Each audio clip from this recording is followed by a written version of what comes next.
reason we got you on today is to talk about an issue we've seen come up a couple of times in the last couple of months where an insurer has made an error that has resulted in an overpayment to an injured worker. And instead of assisting the employer in being refunded for that, they've actually suggested the employer goes and gets the money from the worker themselves. Oh. So a couple of examples. One, an insurer made a decision 2 months down the track, backdated it to when the time occurred 2 months ago. Obviously, during that period, the employer had been paying as they'd been instructed to pay. That decision then lowered the amount that the worker was meant to receive. And the insurer said, well, we're only going to refund you what we're saying the worker should have received, not what you've been paying them. Another example was a situation where an insurer made a direct payment to a worker without checking with the employer first what they'd been paying them. So the worker got paid twice, and the employer wasn't getting reimbursed because the insurer saying, no, we've paid that money to the worker, and once again said, it's now an IR issue, you go get the money back from the worker.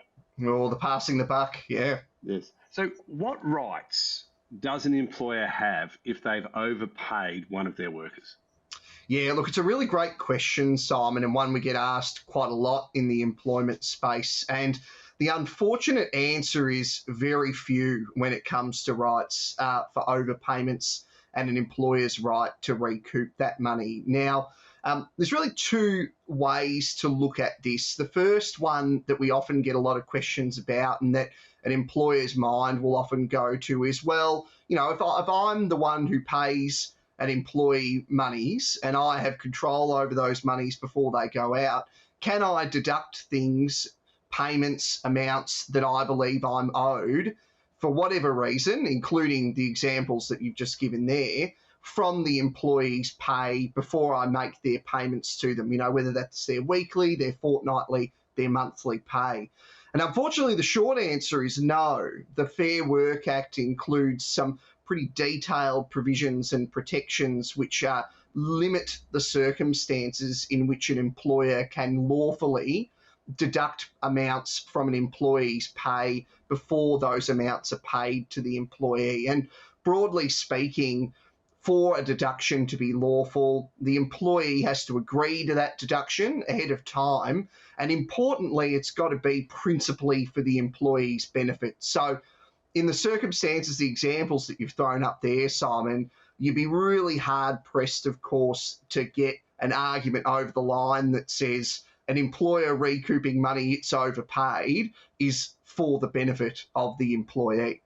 So when you're saying for the benefit, Matt, would that be things like deducting union fees, those sort of things? Is that what we're talking about? Absolutely. Yeah, that's a really great example, Simon. Salary sacrifice arrangements are another example. So normally it's got to be really, really clear. It's got to be some sort of real tangible link to a benefit for the employee, and it's really got to be removed as much as possible for any benefit to the employer in any way as well. So in this example here, where we're talking about, look, an employee has sort of received a benefit in some ways from that overpayment. So the only person who's really getting a benefit from the deduction is very clearly the employer. So the Fair Work Act basically says it's a no-go for deductions in that way. So that unilateral action that you might like to take as an employer just can't be done in the circumstances where there's that overpayment, even where it's been done as a very genuine mistake. Okay, so what options would an employer have? Yeah, so there's two options, one of which is more of a more challenging and costly option. The other, which is a little bit more straightforward, but perhaps a little bit difficult to get over the line. So the first option is an employer could, at law, bring a common law claim against the employee to recoup monies that are paid by mistake. So there's a couple of common law claims that sit around this idea that, well, if you're in a contract with someone, and that can include an employment contract, and you, under a genuine mistake, make a payment that is above what the entitlement to payment is under that contract, you might have a right at law to sue the person who has received that additional benefit to recoup those monies. Now, what makes this a difficult legal claim to make against an employee, particularly in the circumstance that we're looking at here? The first threshold issue is that it must be a genuine mistake that's resulted in the overpayment. Now, query in this circumstance where is it the mistake of the employer that's resulted in the overpayment to the employee, or is it the mistake of the insurer that's resulted in the overpayment to the employee? I think there'd be some good arguments either way, but my concern, of course, would be that a well-resourced employee would say, well, this is not even your mistake, employer, so you can't claim that that's resulted in the overpayment. Assuming you could get past that threshold, Simon, the next issue becomes the defences that are available to an employee. The first defence, which an employee, in my view, would quite easily be able to get over the line, is if the employee has altered their position because of the receipt of that money. So if they've, in good faith, received that money and then spent it in some way in their life or on their family or, in relation to their injury, whatever it might be, a court might look at that and say, well, this person who has relied in good faith on the representation made to them that they're entitled to this money, they've spent it, and it's not fair for you then to turn around, employer, and ask for that money to be paid back. That's the first defence. The second one is a more broader kind of fairness and equitable sort of defence that an employee can raise, and that is simply to say, well, it actually would be inequitable in these circumstances to ask me to pay because, again, I have relied on that overpayment to my detriment. So although it could technically be a claim that could be raised, on a legal sense, it would be very difficult in this particular fact scenario. And importantly, it's a case that you would have to bring in a court such as the magistrate's court or the county court or, in the federal circuit or federal court. And the problem that sits with that is that these are claims that are going to cost you a lot of money to run. Legal fees and fees of that nature are likely to outdo the amount that you could even potentially get recovered if you were successful at this claim. And Matt, if you weren't successful, is it likely that they'd award costs to the worker?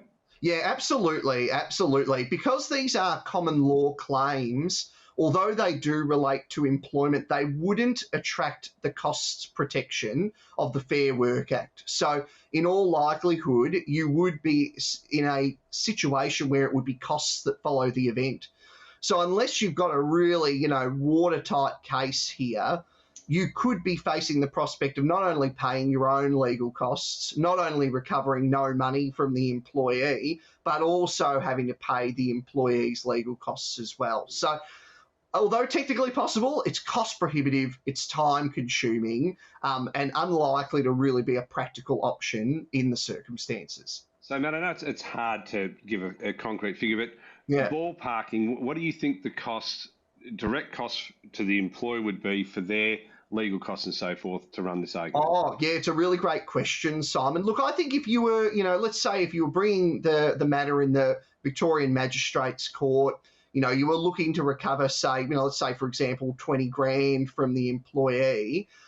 If the employee decides to defend that claim all the way through to hearing, depending on the complexity of it, you're probably looking at around about $50,000 to $100,000 in legal costs just to run that claim. Look, you're going to need legal advice from solicitors. You're going to likely need to brief a barrister to appear before the magistrate hearing that matter.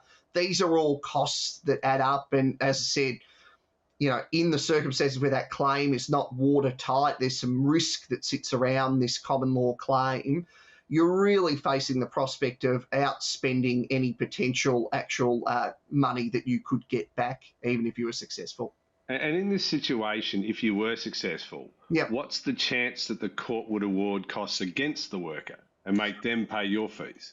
Yeah, look, I mean, in those circumstances, the rule generally is, Simon, that the costs follow the event.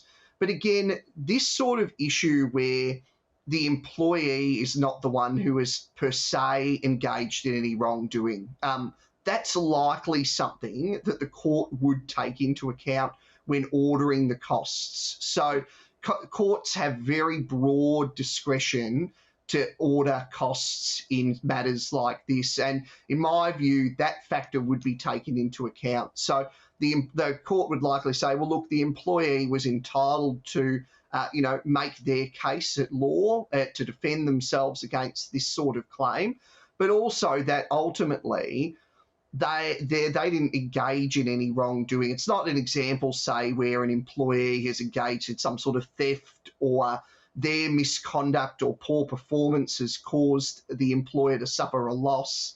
Here, really, it is, again, assuming we get over the line with that threshold issue, it's the employer's made a mistake, and then the employee being asked to pay the costs for that claim, it might be a little bit rich. So I think that would be something that would be factored in, Simon. And you're right. Look, generally, what we see in this situation is we're probably talking between $5,000 to $20,000 that has been overpaid. Yeah. It's going to cost you $50,000 to $100,000 to run it, and if you lose, which is the majority of the time, you're saying that you probably would lose. That's my view. You could potentially be paying another $50,000 or $100,000 for the workers' costs on top of your own bill. That's right, Simon. That's right. So this is really a cost-prohibitive option. It would only be the sort of thing that I would be suggesting be pursued where really we're talking about some sort of substantial overpayment to an individual. Where you most commonly see these sorts of claims that pop up in the news every now and then is, the bank has mistakenly deposited, $1 million into the account of some poor person out in the middle of nowhere and they think it's their lucky day and they go off spending, right?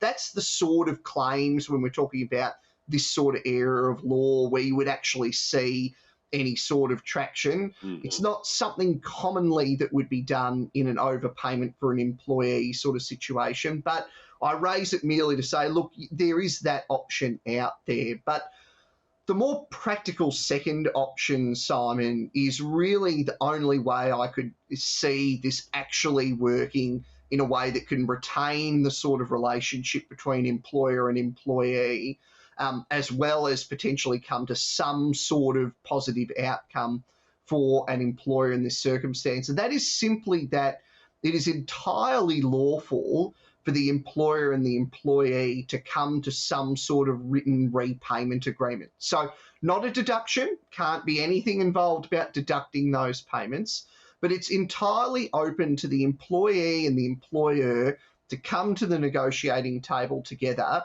and reach some agreement about the employee repaying those monies. So, obviously in writing, explaining what the overpayment was and explaining how that might be done. So, for example, you might say if the relationship is really good, the employee understands that they have received something that they weren't meant to, you might be able to come to an agreement, say, where the employee repays, $50 a week for, 12 months or something like that until the money's paid back, whatever it might be. That is entirely lawful. And it would give you a right, obviously, if the employee reneged on that deal, to then sue the employee for a breach of that specific agreement. Now, again, reasons to think about that, definitely about whether that's a prudent course of action. But in a practical sense, at least this is something you can sit down with your employees and have a chat about and attempt to do. Yeah. But as you're saying there, Matt, though, the employee has no obligation to enter into that contract. That's right, Simon. And even more importantly as well, too, what is a real risk around this is that an employer must be very careful to make sure that they aren't seen to be coercing their employee into this agreement. So, if an employer misspoke in a meeting and made it seem or appear to the employee that they did have an obligation to sign this, there's a risk that that could be a misrepresentation under the general protections provisions of the Fair Work Act. And then the employer is sitting there facing a real potential legal claim from the employee simply by the employer trying to recoup monies from the employee in the first place. And if we look at workers' compensation, where Yeah. where these examples have occurred, often there is a breakdown in the employee-employee relationship already. Oh, absolutely, yeah. Especially when it comes down to a situation where the insurer has actually reduced someone's payments, and that's led to an overpayment, but they've got reduced payments going forward. So where's their incentive to give back money when they're already losing money? Oh, that's right, Simon. Yeah, look, I mean, that's the thing. Although it might seem on the surface to be a practical option, of course, there's some real complexity that comes into, the situation where these overpayments arise. They're rarely the kind of simple example where, the payroll system chucked an extra zero onto the end of the dollar figure, right? Like, it's more in the examples that we're looking at here. And there's a lot of factors that come into play about whether this sort of practical option would be practical. And I certainly agree, the relationship likely at that stage between employer and employee, it's already not in the best shape possible. And attempting to kind of have this conversation with the employee, potentially where they're injured, they're still not even able to attend the workplace, whatever it might be, for the employer to come to them and say, oh, look, we accidentally paid you a little bit more money than we should have. Would you be happy to, sign something to start paying us it back? I think in a practical sense, that's unlikely to necessarily just get over the line on a pure first principles sort of basis. Yeah. So what option? So it's hard here. What option does the employer have, or do they just have to say, well, the insurer's not going to pay me, and I can't get the money back from the worker, and I'm done. I'm out of pocket.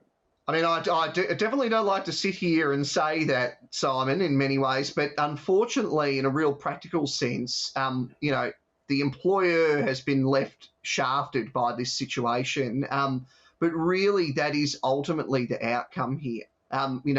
The law is not perfect around this, and it's particularly frustrating, of course, where the mistake that we're talking about that has resulted in the overpayment is really a result of the actions of a third party rather than the employer themselves. But for the most part, if there is not the context which would allow that written agreement between employer and employee to be reached, it's almost just a cost you've got to write off in the scheme of things. And I know, look, I'm going to use the word fair, and I know fair and legal are often very different things. They don't things. often go together. Yeah. Is it fair, you're saying, because we're talking about situations where a third party has caused this issue. Is it fair for that third party to then say to the employer, well, you go and recoup it from the worker, when we're sitting here saying the likelihood of recouping it from the worker is slim to none? Yeah, look, I think it's a really good question, Simon. I mean, certainly my personal view, is it a fair situation? Absolutely not. Unfortunately, it's just a legal environment, a legal outcome, which is forced upon the employer, again, in circumstances where it's had little input in reaching that outcome. But I certainly agree with you. I think it would be fair to say that does not strike me at a surface level as being a fair outcome. Ultimately, an employee is enriched beyond what their entitlement is. An insurer has effectively stepped out of the picture without any responsibility for it, and the employer is left holding the ball and all the costs that are associated with that failure, that mistake by the insurer here. So is it fair? No, I don't think so. Is it the unfortunate outcome of the application of the legal principles that sit around this? Yes, is the short answer to that.